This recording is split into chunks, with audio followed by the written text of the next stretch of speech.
maa ngi nuyu Diomaye Faye Diomaye na ko dégg ak Ousmane Sonko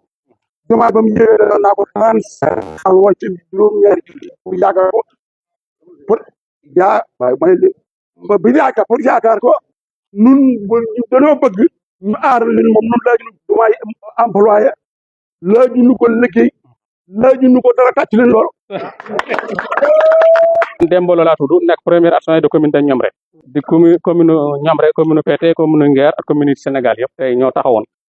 di xeex li nga xam ne mooy sàcc mi nga xam ne ñu ngi ñu ci sonal ndax suñ jur gi buñ tëddee du nelaw lépp luñ am ñu ngi koy sàcc te buñ jàppee sàcc bu demee tribunal ñu tëj ko 1 mois wala 15 jours bàyyi ko mu ñëw sàccaat yi ni sàcc côté yi kuñ ci tëj 1 mois wala 15 jours bàyyi la léegi nag ñun ñoo àndandoo ñëpp di ko xeex ndax nelawun ba yondoor suñuy mbokk suñuy doom suñuy baay suñuy xarit am na ñoo xam ne yorutuñ benn xar yorutuñ benn jur yorutuñ benn bëy yorutuñ sax fas ndax sàcc yi bari na lool ci région Ndiambour rawatina nag commune yi ñu nekk Ñomre Pété Nguer ki nga xam ne moom lañ jàpp tey mi ngi ci kaso bi ñu war ko sixième mercredi le 9 kooku sàccoon na dëkk bu Nantanim ñu téye ko 1 mois bàyyi ko ñu jël xare mu ñëwaat di damu ci seen kaw sàccaat xare nun dóoruñu saagawun xeexuñu am na benn dëkk bu naan gëti sàcc na fa juróom-ñetti nag sàcc na ko gëti ñeent nag yi lañ ci jot a trouvé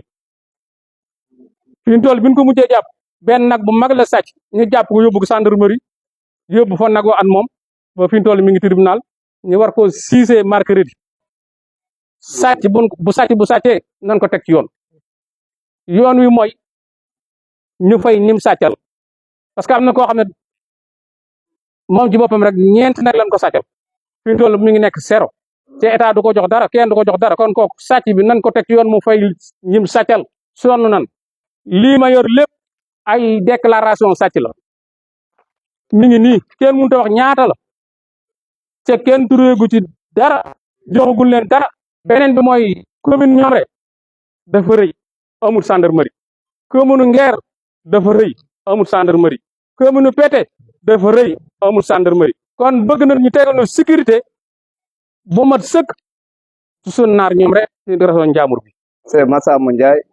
membre du groupe Sàmm Sunu Moomeel ak Aar Sunu Moomeel des communes de Nguer Malal, Pété et Ñomre. Comme vous le savez, la gestion des ressources naturelles est une compétence transférée aux communautés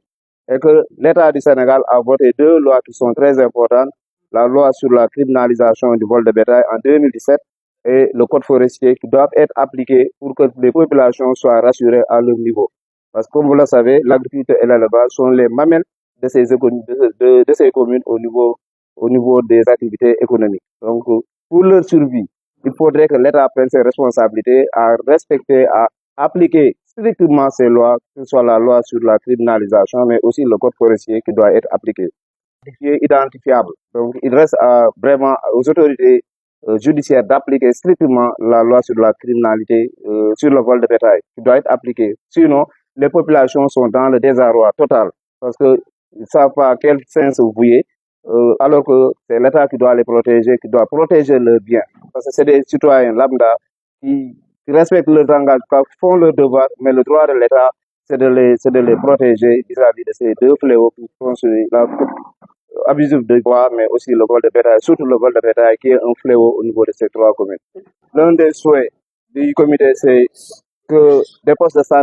gendarmerie soient érigés dans les communes de Ñomre, Pété et Nguer Malal. Parce que, comme vous le savez, ça, c'est des déclarations de perte qui ont été déposées au niveau déclarations de vol qui ont été déposées au niveau des commissariats ou gendarmerie au niveau de Louga. On aimerait avoir des postes au niveau de ces 3 communes pour pouvoir avoir une sécurité de proximité qui nous permettra vraiment de réclamer nos doléances au niveau de ces postes.